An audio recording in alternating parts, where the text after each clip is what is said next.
Bring out the talent. Bring out the talent. Bring out the talent.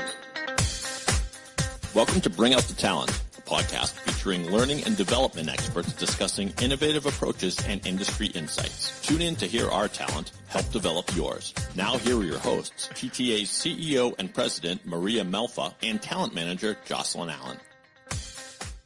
Hi, Jocelyn. Hi, Maria. Lovely to be with you again. Thanks for setting off the vibes, because I recognize that when we start dancing is when the show like really starts. Like even if you're sitting still and you start moving and people are like, oh, we're supposed to do that. It's like, yes, you're supposed to dance. Absolutely. Get with the program, people. And Sam jumped right in. So yes, we appreciate Sam jumping in. Well, I had some extra mushroom coffee today, and I'm really loving this. If you guys have not tried it, I will do an endorsement for Rise. I am not getting paid for it, but it is good stuff. I really like it. Right? For Rise. Yes, yeah. I see you drinking it, and it smells like, I love the way that it smells. Yeah, it's really good. So good stuff. It's about 5 different types of mushrooms, and it's good stuff. Needless to say, it's going to be an exciting episode. Should be exciting. Okay. I'm extra hyper. So great. Okay. So I'm very excited about our topic today. It's something that I think we need to talk more about, and it's all about motivation and what we can do to own that in more. So love it. Let's get started. Most of us are very familiar with the term IQ, intelligent quotient, and emotional quotient, I believe, EQ. But how familiar are you with MQ, or motivational quotient? MQ is the driving force behind our ambitions and growth, influenced by factors like goals, confidence, personality, attitude, upbringing. No, I just added that, but probably, right? But while many leaders pay special attention to IQ and EQ, EQ can differentiate a truly successful leader from the rest. In this episode, we're joined by our friend and consultant, Sam Caballero. Sam is a talent development professional and co-founder, CEO, and pivot coach for Pivotn. Sam is also a senior advisor for the Professional Development Center, Air Force Reserve Command, Warren Robins Air Force Base in Georgia, an associate certified coach with the International Coaching Federation. With his extensive experience, Sam will discuss how personal purpose and motivation are crucial for impactful leadership. We'll explore the role of MQ in decision-making, tackling leadership challenges, and the importance of aligning personal values with their professional duties. Sam will also offer insights on how leaders can synchronize swim. No, that is not correct. Sam will also offer insights on how leaders can synchronize their personal and professional objectives to enhance their leadership capabilities, focusing on their intrinsic motivations. So welcome, Sam. What an incredible background. Thank you, Maria. I appreciate it. So when did you get into synchronized swimming? The last time I got thrown into a pool and told to swim. That's what we called it, right? Synchronized swimming. And that actually happened to me when I was in summer camp years ago. They just threw me right in the pool and they just looked at me and said, you need to swim. I said, okay. That was the good old-fashioned days when we just did that to our children. So. Right, learned by doing. Exactly.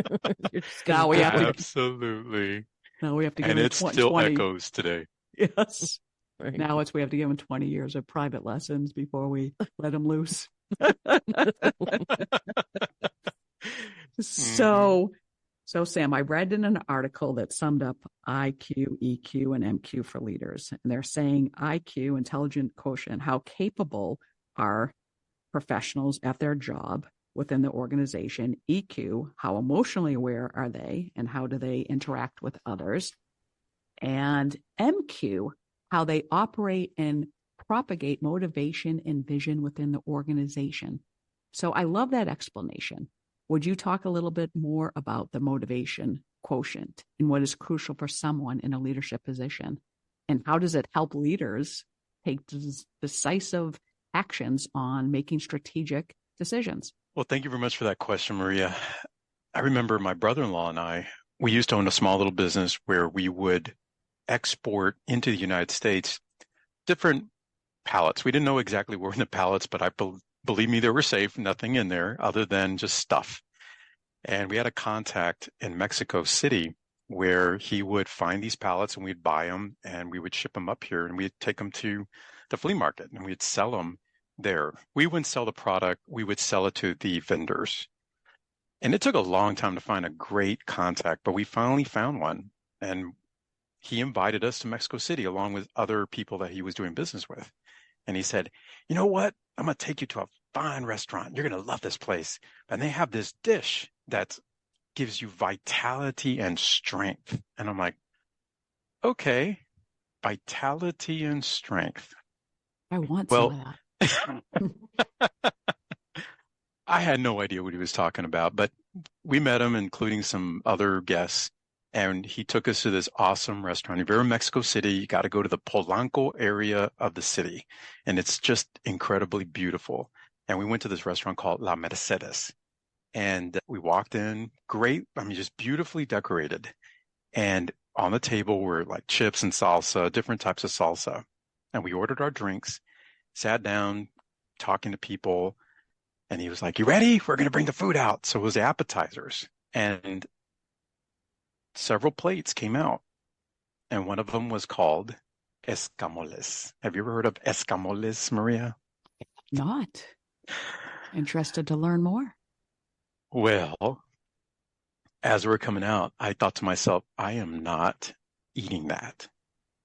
And it was basically red carpenter ant larvae mixed with egg, cilantro, tomatoes, and onions. And I thought to myself, oh God. At least they put cilantro in there, right? It's like, what? maybe. Wow. So and what my brother-in-law, did you do? When you look at the word motivation, what's interesting about the word is the first two letters, mo, M-O. And when you look at other words that start with M-O, like motive and money, one of the things you have to recognize is, okay, well, what will make you do what you need to do? What will be the trigger? Movere is the root word for motivation and motive. And so what will basically in Spanish we say mover, what will move you to do what's necessary? And so sitting in that table or at that restaurant, I thought to myself, I don't want to embarrass him. He's been a great host. And I don't want to embarrass me because already one of the guests was like, I ain't eating that. And so one pallet cost us almost 10 grand, I remember. Oh my goodness. And so you're talking about money and resources. And I don't want to anger him. So what am I willing to do as a leader to be motivated enough to try it? And I tried it. And it was really good. Now, there was another plate called gusanos, which are worms, thick worms, like the size of your finger. I tried that. Yeah, I won't eat that again. Did you have any margaritas while you were doing I this? sure did. Well, you needed to, right? You needed to. But at the end of the day, when you look at yourself and you recognize what will move you, one of the things you have to do is you have to be aware of you and your mannerisms and your behavior. And also recognize, well, what I want out of this? I want a great relationship with this person. And I can trust him. So being that I trust him, I'm going to do it. We ended up having and continue to have a great relationship with him. But that was one of my first experiences about recognizing one's motivation quotient. What are you willing to do, even though you don't want to do it? Deep down in your mind, you're like, I don't want to do it. But in your heart, you're going to have to get up and you're going to have to make that movement happen. So what are you going to do to moverse so that you can make that magic happen as a leader? What a great story, Sam. Like you're like an amazing storyteller to take something as simple as like, oh, here's what it means. and turning it into like a story that you literally took us on a journey now. I can't believe I'm saying that I now feel like my brain knows what ants and cilantro taste like because I was thinking about it so hard, So I will also pass. No, but like I love, where do you, this is totally sideline, but where do you get your motivational quotient from? Like, what has inspired you to look into something like this and then also be able to tell it in such a like fabulous story that keeps people engaged and it motivates them to, there was pun not intended, I swear, but literally motivates them to kind of develop their own MQ? So I started out in learning and development as a military training instructor, a drill sergeant. I would wear a Smokey Bear hat. I had little metal taps on my combat boots, and I learned about, can you make somebody do something they don't want to do? You can, but will they care? And that's when I recognized that there are two different types of motivation. Obviously, fear is one of them, but then the other one is that deep down in my heart, this means something to me. So one of the things that I quickly recognized was, okay, well, what does it mean to be Sam? And unfortunately, I had the odds against me because scientifically, there's a theory out there that says that most males will mature. Now, you ready for this? Most males will mature around their late 20s and early 30s. Really? Now, It's that soon? Yes. No, I'm just kidding. I'm just kidding. But, To all of our male listeners and male friends. I'm just Well, making a joke. But no, I mean, it's biological fact. it right? is a biological Frontal fact lobes. that they do. The frontal lobe doesn't develop Yes. until much later. But Yes. yeah, it fascinating facts about our biology. Yeah, I think it could be like 40s and 50s, actually. for some, That's where yes, I- absolutely. That's where I was leading, Maria. Abs- Thank you for abs- picking up what I was putting down. absolutely. But let me ask you this. For women, where do you think they usually land on the average age? Legitimately speaking, I would say 18 to 25. Yep. Yeah. You get a card. I didn't prove a point there. I certainly have read that, and everybody says it though. And it's interesting because I wonder if that is changing at all biologically. I know our environmental factors are making people, I think, more immature because people don't get out. Right. They stay in the house and they, yes, Right. but that's Well, interesting. Yes. What does it mean to be biologically mature, right? Are they two different things?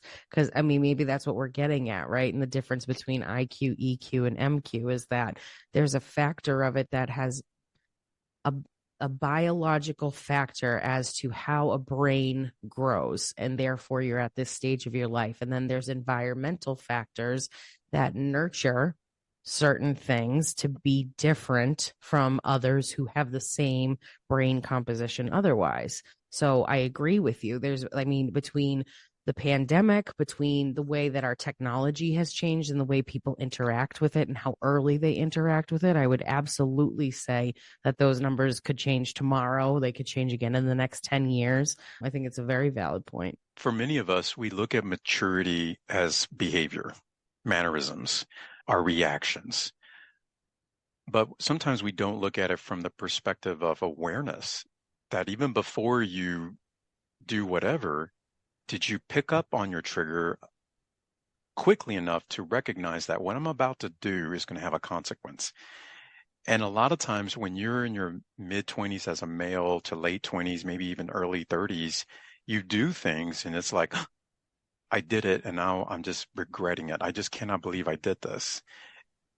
But the other fact to this, or the other part to this, is that do you know enough of you to recognize what is your propósito or your purpose?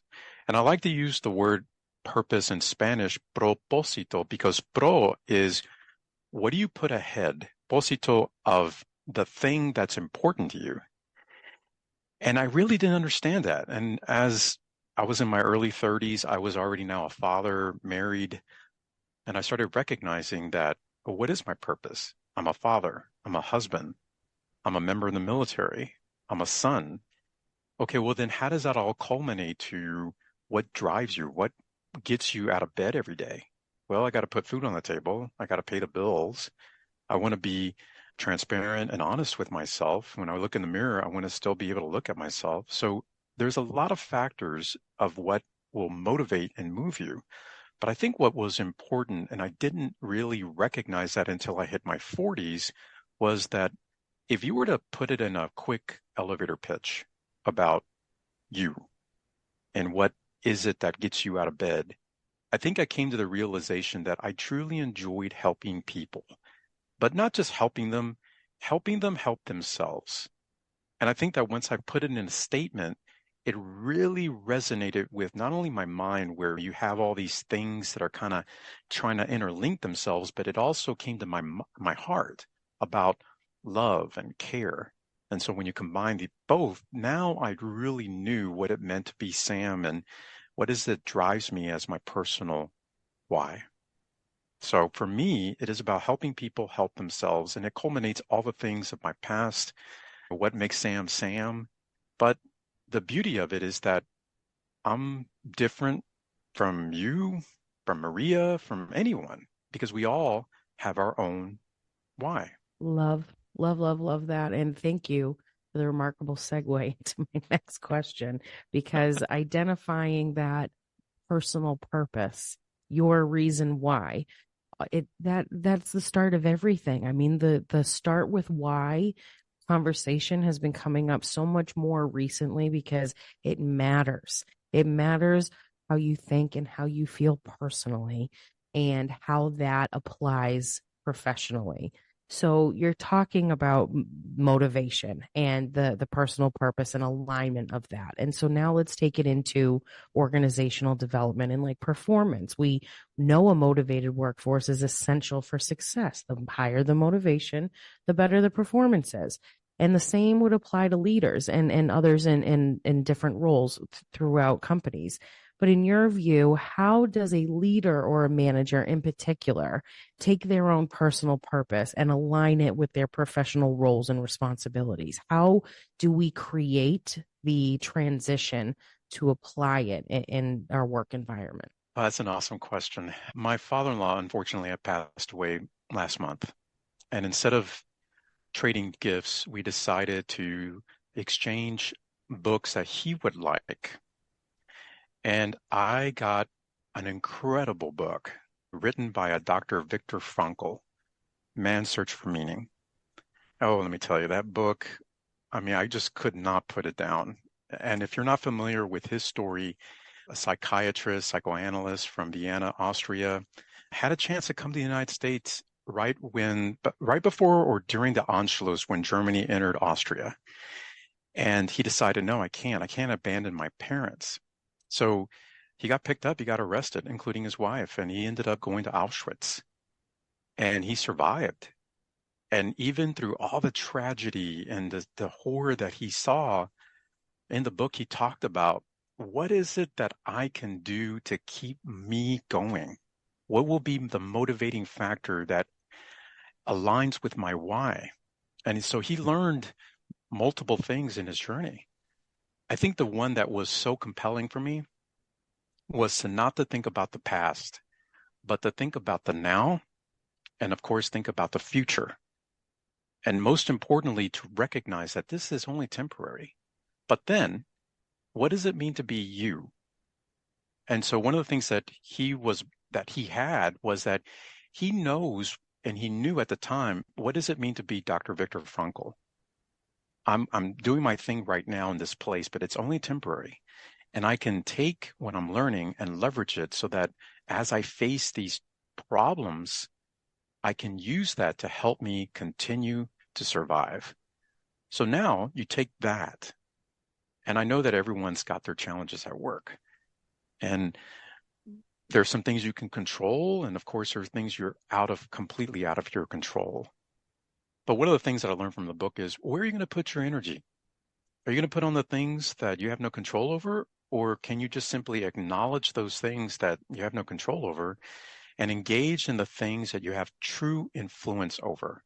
And that is what he decided to do. I can control me. I can't control you and I can't control the organization, but I can control me and how I look at things. And the only way that I can really empower myself to do that is to go back to, what does it mean to be me? What is my purpose? So as I got done with that book, and as a consultant, as an Air Force reservist, I see challenges all over the place. There are decisions that are made are out of my control, but it will impact me both monetarily as well as work that I'm going to be able to land in the future. But at the end of the day, I can decide how I'm going to take it. I can be down and about, or I can rise, take the opportunity and learn from it and leverage that so that I can continue to rise for the future. I hear everything you're saying, and I was listening, and I'm like, his story's so inspiring, and the way that you tell it, again, so inspiring. I love how you related it back to your father-in-law too. I'm sorry about his passing. That is a beautiful story, and how you were to honor him. I would have felt so much doing that for somebody like that. I hear like the fear already in doing what you said needs to be done, and it's like shutting off the emotion or personality that comes with people's innate kind of quality to be concerned about others instead of just themselves. And I say that very generalized, like being concerned about others. Like, what do they think of me? How is this going to come across, and therefore change perception down the road? I instantly go to that place of like, well, if I don't care, then I could be the jerk, right? At the end of the day, like to put it like in the simplest of terms. So that's a barrier for me, where I'd be like, wow, that would take, okay, I want to do it. I'm going to motivate myself to do it. It's going to take me some time, but I'm going to get there. Like, is that a common barrier in this type of work, like self-work, to get to the motivational quotient? Or like, what are some other ones that people might encounter when trying to tackle this type of experience? Oh, let me tell you, Senor Imposter Syndrome. I mean, we don't have time, Sam, but like, yes, absolutely. I am a victim for sure. Oh my goodness, that gentleman would come around. And the reason why I look at it as a gentleman, it's because I respect imposter syndrome, Senor Imposter Syndrome, because for me, it happens. Last week it happened. Here I was in front of all these people, and what am I going to tell them? I had a situation where one of my leaders just didn't want to connect with me. And why? What did I do to you? And it was something completely that I didn't even think about. It was something that was impacting her. So we all get impacted by, am I good enough? We all get impacted by, if I do this, this may happen. And of course, that will equate the fear. And one of the things that I started to do, and it wasn't healthy, it was to run away from the fear and ignore it. And I think for me, that was wrong. I think fear is a natural instinct, an emotion where it could actually benefit you. I mean, of course, I don't want to look like someone that has not prepared. So you're going to have the fear factor of, you better get yourself prepared, right? Just like for here today. But then we also can leverage fear in a way that can help motivate us to, well, I don't want that to happen. I don't want this to go awry. I want to be able to be intentional as much as I can. And will I be enough? So fear is now a part of me. I've accepted it as a way to help me in my journey. But then I also have to go back to the speech that President Roosevelt said on December 7th, back in 1941, when we were attacked by the Japanese at Pearl Harbor, that there's nothing to fear but fear itself. It's just an emotion. It's inside of us. What are we going to do with it?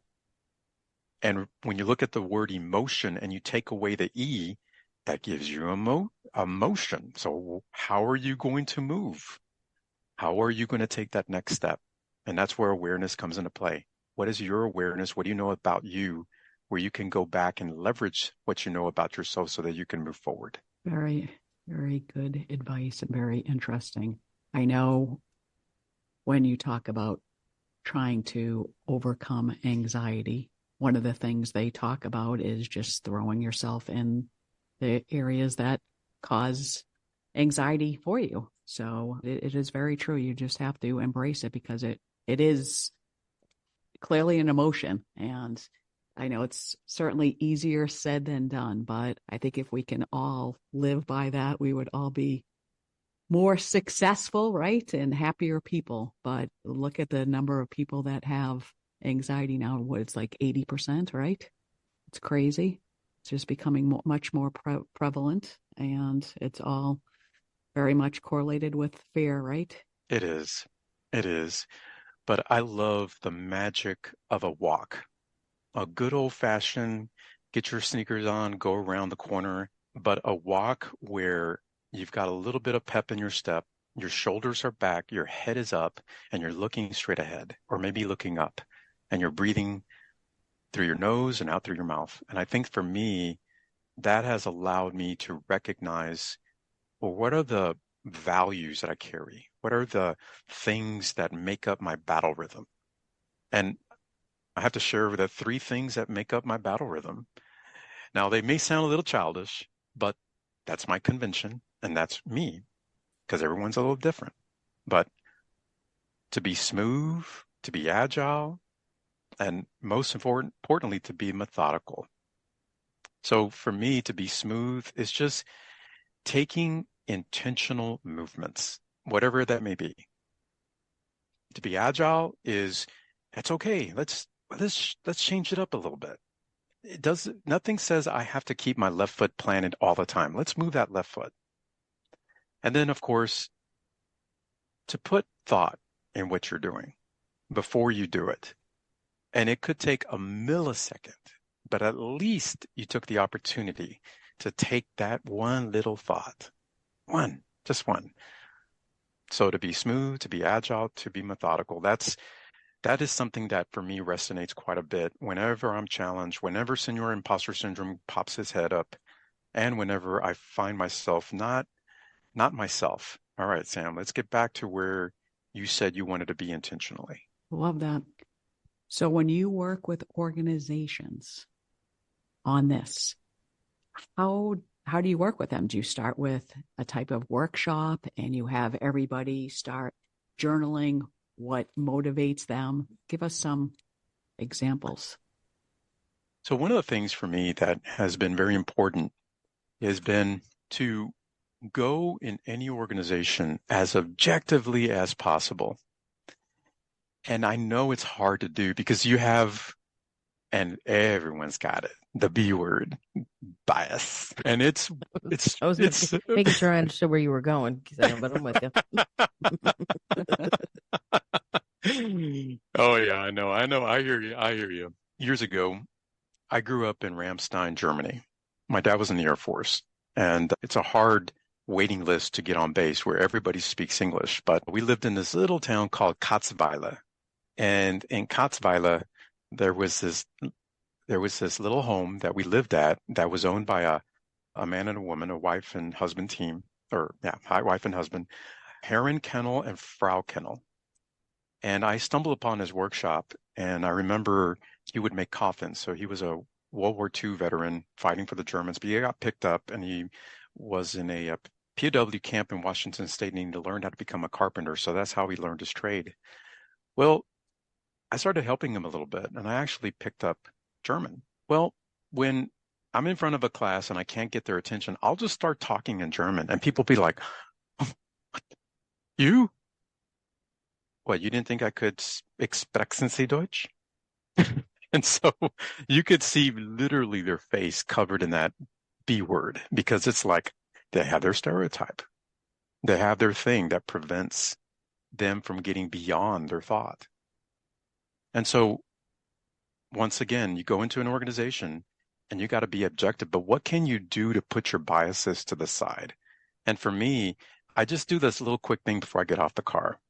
And that quick little thing is take a deep breath, put my mind in a growth mindset, meaning that whatever comes out, comes out. So try to be your best at being open-minded, but most importantly, go with curiosity. What's interesting about curiosity is that it also comes from that same word that we use for cure.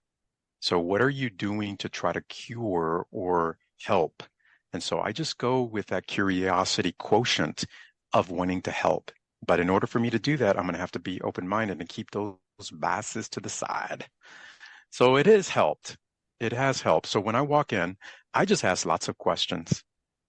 Lots of questions. And I usually resonate those questions around 4 words. What, when, where, and how. But I never stay with the why.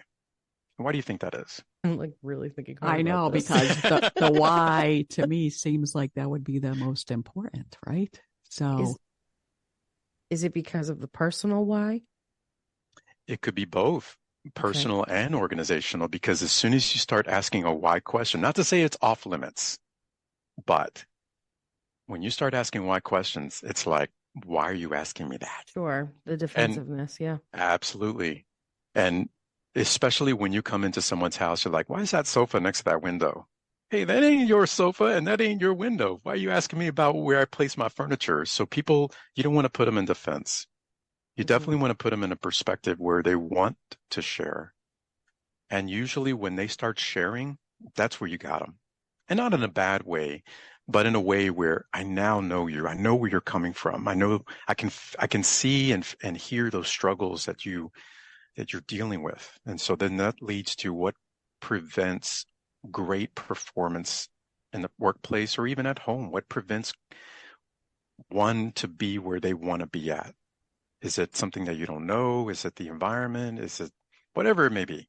Well, let's talk about it. But most people want to share. So that's where I go. Huh? Sorry about that. Wouldn't it have to go to the why if you're trying to understand what their purpose is? Oh, it will go to the why. Oh, okay. So what's interesting is that when you start to create that relationship personally, then now you can start asking those whys. And now those why questions mean so much because they really want to share now. So it's like, that's interesting. Tell me more about why you went that direction. Oh, well, and that's when you open the door for them to be able to share. But when you come in there with a why question, they'll definitely shut down and start getting defensive.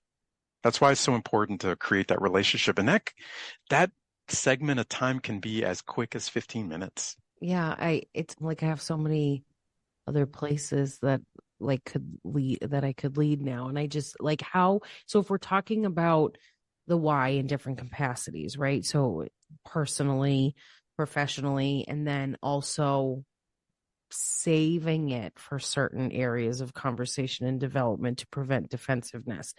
What advice do you have for leads, department heads that are like trying to figure that out? And like more specifically, the why piece, like if they are trying to discover what their why is, they're trying to lead by example and help others figure out what their why is. What's the advice to get started? How do we prevent the mix up from happening, prevent the defensiveness from coming, if that's part of the role or part of the figuring out of the MQ? Years ago, I had gone to Japan on a military assignment. I was stationed at Yokota for a few weeks, and it was my first time visiting Japan. I was just taken back by everything. Even like when you're flying and you're departing Tokyo, Narita, if you ever go, look outside the window and you're going to see all the ground crew lined up. And as the plane departs, they're bowing to the plane. I was like, oh my God, what motivates people to do that? If you ever decide to take the train, the Shinkansen, the bullet train, I was at a platform staring at a plane as it arrived. Everyone got out, and there was a team of about 6 people that were all dressed in pink. And they started at the top of the train. And they went through that train in 10 minutes, and it was like a 6 or 7 car train set, and they had that thing clean. And I just like, what is it about them? Like, what motivates them? So I quickly learned engaging with a couple of the nationals that were in the office at Yokota, and one of the gentlemen mentioned something called Ikigai, Ikigai, Ikigai. And what Ikigai stands for in Japanese is reason for being. And as he talked and as he engaged with me, I was taken back about this whole, I don't want to say process, but this thing that it took a Westerner to put in a Venn diagram. So for the Japanese didn't have it in a Venn diagram, but this one guy was so inspired by it that he put it in a Venn diagram. So if you Google Ikigai, you'll get a Venn diagram. But basically, the Venn or Ikigai resonates around 4 areas. So the first one is one that a lot of us, we actually misconstrue quite a bit because we think of it as, well, I mean, that's how I feel. I just have this euphoric feeling, and that is passion. So a lot of us, we think of passion as this feeling of, oh, Hercules, Hercules, but it's not that at all. So in Europe, they practice these things called passion plays, which is the reenactment of Christ being crucified. Now, is that happiness? No. But what it does, it talks about his sacrifice and what the benefit of it was, just like kind of like working out. You work out, you run, you lift weights. It's hard. It's beating on your body. But when you're done, you feel great. You have a gift of being healthy. So passion is about what is it that brings some pain, but you know that at the end, it's going to give you a gift. So when you're starting out to figure out your why, one of the things you have to ask yourself is, what are you passionate about? What is it that gives me grief, heartache, and pain, but at the end of the day, it's going to give you a gift? So then you go from passion to mission. And a lot of times too, we look at mission as a thing to do.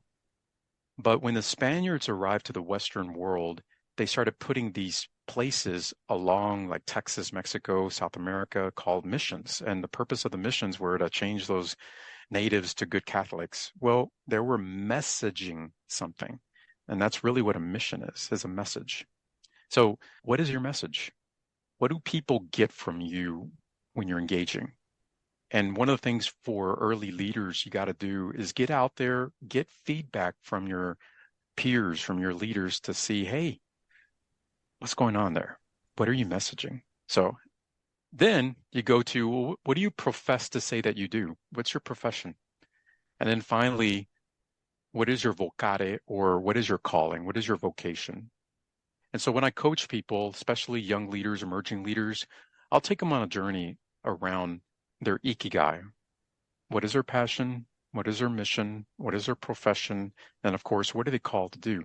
And that's the first start of really helping people define what is their true why. It takes a while, and it's not an everyday experience or 1 week to the next. It takes a little bit, sometimes up to a year, depending. This is all very insightful information because, again, like what we're talking about in the beginning here was like this question of start with your why, or what is your why, find out your why, is so prevalent right now because there's no more checking anything at the door. It's still about professionalism and appropriate attitude, right? But there's no such thing as like leaving anything behind. You are who you are. And biologically, we can't do that. So there's so many different like routes that we can go down for this. And it is an incredibly inspiring conversation about how motivation can be considered a quotient the same way that intelligence and emotion can. So to kind of wrap up the conversation before we get to the fun stuff, what's one thing that you maybe think about when it comes to, here's something I really want people to know about MQ and why it's important or how it works? What would that one thing to wrap it all up be? The one thing one person can do is just be self-aware. The next time you get rattled, when you get excited, when someone maybe scare you, think about what was a trigger? What is it that actually moved you? And then you go from there. You start from there. And then it will start to generate some learning lessons for yourself about when are you most inspired? When are you most influenced? What is it that gets you up in the morning? Like having these conversations for me, I was so looking forward to this. This really just moves me because I love sharing my thoughts. But then at the same time, I love engaging with people, even as an introvert. So I was looking forward to this. And I know that that's that thing. I'm recognizing that motivates me. So more to come, and I can be intentional in where I want to go to be motivated. I love that. Great way to wrap this up. Great conversation, Sam. Mm-hmm. It is. It's an inspiring topic to think of this as something else that can be developed and have like a measurable something to it. So I love that. We are, oh man, what are we testing with the TTA 10? Is it motivational quotient? It's definitely not IQ. I mean, some of it might be, but we're going to have to call it your TTA 10 quotient. It's coming up. Oh, you know what, David, can we just get the music, please? We're ready. It's the TTA 10 final questions for our guest. So once I finally got there, Sam, we're here for the TTA 10 questions I'm going to ask you. You have 90 seconds to answer them. They are fun. They are playful. There are no wrong answers, but we do pass judgment on terrible answers, so make sure they're good. And if you answer the questions in 90 seconds or less, you will be celebrated. You are in for a treat when it comes to that, let me tell you. Our man David is outstanding with his outros, but if you do not achieve that status, I'll give you something a little different. It might just have a different energy behind it, okay? But it's all in the name of good fun, and I promise it is a good time. So, are you ready to participate, my friend? I am ready. Let's make this happen. All right, Sam. David, 90 seconds, please. Yes, Jocelyn, 90 seconds on the TTA 10 clock beginning now. Hey, Sam, what is your favorite color? Air Force Blue. If you were a superhero, what superpower would you choose for yourself? Oh, laser beams coming right on my eyes. What's your opinion? Should socks be worn with sandals? Oh, absolutely. Das ist gut. We saw it all the time in Germany. Pick any number between 1 and 100. 50, because that's when I really, truly found my EQ and MQ. What is the name of the phobia that identifies a fear of spiders? Oh, arachnophobia? Mm-hmm. The zombie apocalypse is coming. What's your weapon of choice? Lots of water. I don't know why. Water. Name a food that you hated as a child, but that you love now. Beets. Okay. What is 6 minus 3? 3. Where is the coolest place you ever traveled to with the Air Force? Coolest place is Yokota, Japan. If your ice cream melts, does it become a soup? It sure does. All right. Well, there we have it. There's 10 questions. See, not that bad. David, what is the result, please? With a score of 1 minute and just 20 seconds, Sam is indeed under the threshold and is a TTA 10 champion. It actually seemed quicker than that. It did, didn't it? Yeah, but it was did. the clock don't lie. I literally was just going to say that. You beat me to it. So we do have a special treat for Sam. We uncovered an obscure TV commercial that I think fits the occasion, and you'll understand when you hear it. Let's roll that tape. Here we go. Hello, everyone. I am Paco, owner and operator of Mexico La Madecedas. We hope you enjoy all the delicious food here at our cantina. But I'm really here to tell you about a man we call El Motivator, the motivator, Sam Caballero. Sam came in one day, sampled our delicious chips and salsa, and then he had a decision to make, whether to sample our famous escamoles, a true Mexican delicacy. What are escamoles? Well, you know when your home is struck by an unfortunate infestation of red carpenter ants? You look at those ants and say, ay caramba, that's a lot of trouble. But we look at those ants and say, it's lunchtime. Lucky for us, El Motivator himself, Sam, was moved. And he moved, El Movio.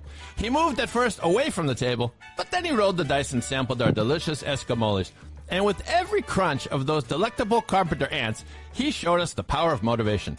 He taught us his theory on the concept of motivation, and that if you look to the first two letters, M-O, you see the connection to other words like money, mobile, morale, motion, monkey, monster, mollycoddle, moron. Maybe forget that last one. But learning from the coaching of El Motivator, we have taken the lesson of motivation here in those magical two letters. In fact, the names of every member of our staff starts with M-O. There's Mora, Moreno, Mohammed, Moses, Morris, Morgan, and Monty. So if you're asking yourself, what does your proposition, we propose you come to our restaurant and try some of our drinks and food. If you have enough of our margaritas, you might even be motivated to try this souffle, which is made of thick worms. So just remember, if you are visited by the evil Senor Imposter, El Motivator is never far away. Remember the Alamo, enjoy your margaritas, and let us say together, Viva El Motivator! Gracias. David, just when I thought you could never beat your previous ones, that I think that was like one of the best or the best. There's most incredible creativity. Sam, that could be your theme song. We will make that section and we'll send that to you. So that is amazing. I love, oh my God, that is freaking a gift and a half. I hope so it is much viewed, for that. We were talking before we started recording, but I have a fondness for San Antonio, having been married there. So I hope that was viewed as a tribute and not cultural misappropriation. Apologies if it was. No harm intended. No worries. I love it. Man, you made my day. You all made my day. Thank you so much for this opportunity. It was fantastic. You, no, it just built upon Sam's story. So yeah, it was very creative. Thank you so much, Sam, again. Excellent episode on a very interesting topic. So we appreciate you and we appreciate your time. I am so happy to get a chance to meet you as well. Seeing your story, hearing about it, definitely gives me that motivation that I need to continue on. So thank you very much. To find out more about how the Motivational Quotient can positively impact your organization, visit us at thetrainingassociates.com. We'll see you later.